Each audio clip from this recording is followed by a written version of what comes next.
પહેલા Europe, America, Canada કે ઓસ્ટ્રેલિયામાં ક્યાંય કંઈ પણ ખોટું થાય તો સીધું પાકિસ્તાનીનું જ નામ નીકળતું હતું. કોઈ પણ ગેરકાયદે કૃત્ય હોય તો તેમાં પાકિસ્તાનીઓ જ સંડોવાયેલા નીકળતા હતા.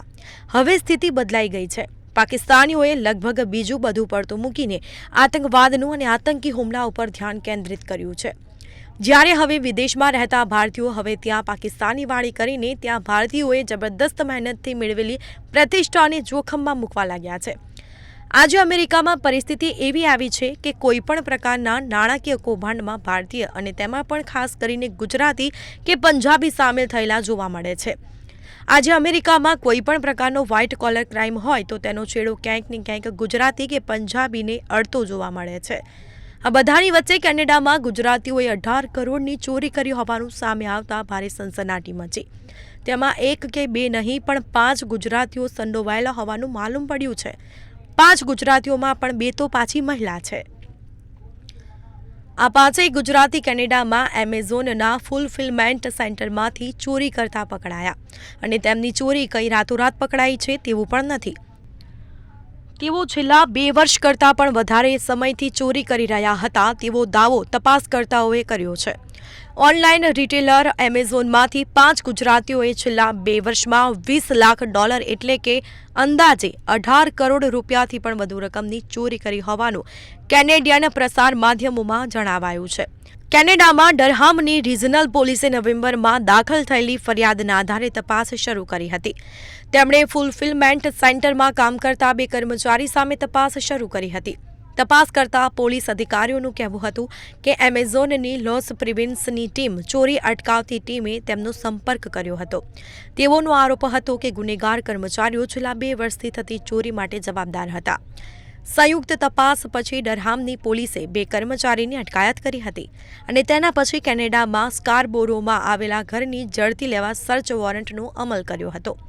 પોલીસનો દાવો હતો કે આ તપાસ પછી વધુ 3 આરોપીઓની ધરપકડ કરી હતી.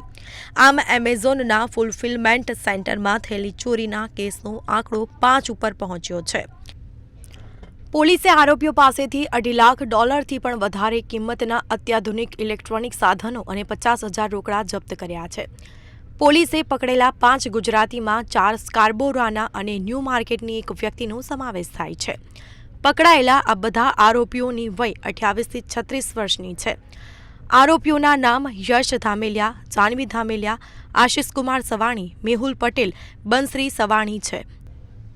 તેમજ બધા આરોપીઓ પર ગેરકાયદેસર રીતે બીજાની મિલકત રાખવાનો આરોપ મૂકવામાં આવ્યો છે. જ્યારે મેહુલ પટેલ અને આશિષ કુમાર સવાણી ઉપર તો છેતરપિંડી અને ચોરીના વધારાના આરોપ મૂકવામાં આવ્યા છે. આ પુરવાર કરે છે કે આ બંને જ એમેઝોનના ફૂલફિલમેન્ટ સેન્ટરમાં થતી ચોરીના સૂત્રોધાર હોઈ શકે છે. આ કેસની તપાસ હજી તો ચાલુ છે અને હજી પણ તેમાં કેટલાક બીજા ફણગા ફૂટી શકે છે.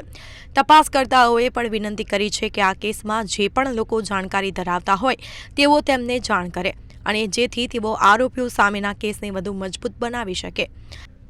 અને તેથી હાલમાં ચાલે છે તે કેસની સાથે જ આ કેસ જોડી દેવાય, અલગથી બીજો કેસ કરવો ન પડે. ગુજરાતીઓ સામાન્ય રીતે કેનેડામાં પ્રતિષ્ઠિત ગણાય છે. તેઓ ત્યાં ચોરી કરતા હોય તેવું ભાગ્ય બનતું હોવાના કારણે આ પ્રકારની વાત આવતા જ સ્થાનિક ભારતીય જ નહીં ગુજરાતી સમાજમાં પણ ચકચાર મચી છે. કેનેડામાં ગુજરાતીઓની સંખ્યા મોટા પાયા ઉપર છે. કેનેડામાં વસતા 30 થી 35 લાખ ભારતીયોમાં ગુજરાતીઓની સંખ્યા 5 લાખની હોવાનું માનવામાં આવે છે. આ પહેલા કેનેડામાં ગુનાખોરીમાં ક્યાંક ગુજરાતીઓનું નામ આવ્યું હોવાનું ભાગ્યે જ જાણવા મળ્યું હતું. હજી નામ હોય તો તે શીખો અને તેમની ક્રાઇમ ગેંગ કે ખાલિસ્તાન ગેંગના હોય છે. તેમાં પણ ગુજરાતીઓ ભેગા મળીને આ રીતે ચોરીનો ગુનો આચરતા હોય તેવી ઘટના પણ જ્વલે જ સામે આવતી હોય છે. તેમાં ગુજરાતીઓની છાપ કેનેડામાં મહેનતુ અને પોતાની બુદ્ધિ ક્ષમતાથી કમાણી કરનારા લોકો તરીકેની છે. આ પ્રકારની ચોરી કરતા ગુજરાતી પકડાયા તે ઘટનાને ગુજરાતી પોતાના કપાળે લાગેલા કાળા ટીલા તરીકે જુએ છે. પહેલા ગુજરાતીઓનું નામ બહુ તો ગેરકાયદે ઘૂસણખોરીમાં આવતું હતું. જો કે તેને ત્યાં બહુ મોટી વાત માનવામાં આવતી નથી, પણ ક્યાંક કોઈ ગુજરાતીનું નામ ચોરીમાં આવતું ન હતું.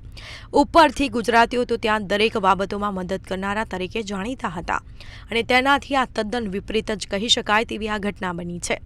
કેનેડાના ગુજરાતી સમાજમાં આ ચોરીની અને આ ચોરીની ચોરે અને ચૌટે ચર્ચા છે. ગુજરાતીઓને લાગી રહ્યું છે કે જાણે આ તો ગુજરાતીઓએ જ પાકિસ્તાનવાળી કરવા માંડ્યા છે. સામાન્ય રીતે દરેક પ્રકારની ચોરી અને ભિખારી વૃત્તિ માટે પાકિસ્તાન વિદેશમાં બદનામ છે. આરબ દેશો પણ પાકિસ્તાનીઓના આ કારણે પરેશાન છે, કેમ કે દરેક ગુનાની પાછળ છેલ્લે પાકિસ્તાની જ નીકળે છે. ચોરીની આ પ્રકારની ઘટનાના કારણે ગુજરાતીઓને લાગી રહ્યું છે કે આ તો જાણે આપણે એક ગુજરાતી સમુદાય તરીકે જાણે પાકિસ્તાનની લગોલગ આવી ગયા. આખો ગુજરાતી સમાજ આ ઘટનાને હિણપતભરી ઘટના તરીકે જુએ છે. તેનું કારણ એ છે કે એક સાથે 5 ગુજરાતીઓ આ પહેલા ક્યારેય કોઈ ગુનાખોરીમાં પકડાયા નથી. આ જવલ્લે જ જોવા મળતી બનતી ઘટના છે. ગુજરાતી સમાજ પણ આ પ્રકારની બનાવથી સ્તબ્ધ થયો છે.